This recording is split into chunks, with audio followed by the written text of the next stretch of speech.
Okay, so this native plant right here is Opuntia humifusa. This is a native type of prickly pear cactus that is native to the midwestern USA as well as the southeastern USA and kind of the central USA as well. It's also native to like Texas and stuff, kind of the eastern side of Texas as well. So it has a pretty large native range. It's extremely cold hardy, easily down into the negatives. You could probably grow this in like southern Canada. It's insane. When these flower, they have beautiful large yellow flowers, and these also produce edible prickly pear fruits, and also they prefer full sun, and they prefer very, very, very dry soil. The drier the better. You want these to be in the driest area possible. So if you decide to grow these, you want to grow these on like either a very dry pot with good drainage and made of a porous material.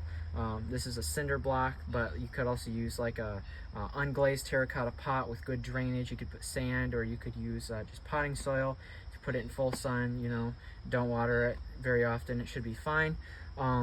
Or if you grow it in the ground, you want to grow this in full sun, ideally in sandy soil, but other soil types will work too, so long as it's like on a hill and it's on the top of the hill in full sun, so that water will run away from it and not towards it, and it's getting all that sunlight that it needs. These grow at kind of a moderate rate, so they don't grow extremely fast, they don't grow extremely slow. Yeah, it's a really interesting native cactus that can grow super far north, and it's native very far north. It's native to the western side of Michigan. I'm in the eastern side of Michigan. It can grow here as long as you give it a good spot. You just have to give it a very dry area basically, but yeah, dry sunny area. But yeah, it's a really cool native cactus.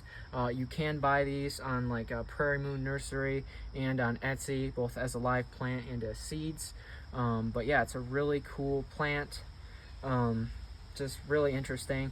And if you grow these, you'll notice that in the winter or before winter they'll start shriveling up and looking wrinkly and sad. That's totally normal. That's part of their natural dormancy, and then they just come out of it once it warms up again in like late spring or summer. They'll start perking up again, and so it's totally normal for these. The only thing you really got to worry about if you grow this plant is that it's very susceptible to rotting, root rot, and just rotting in general from too much water. So again, having it as dry as possible is very, very important.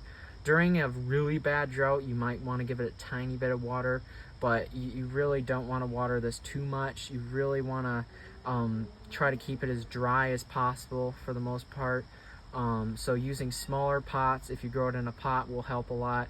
Using soil that drains very well, like sand or even just potting soil, is usually okay, as long as the pot is small and it's very porous. So it's like, in this case it's a cinder block we're reusing, but you can also use like a unglazed terracotta pot with good drainage holes. Put it in full sun, put potting soil or sand in there, or mix the two. Put the cactus in there. It should do just fine in that.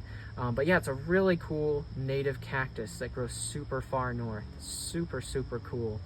Such a wonderful native plant.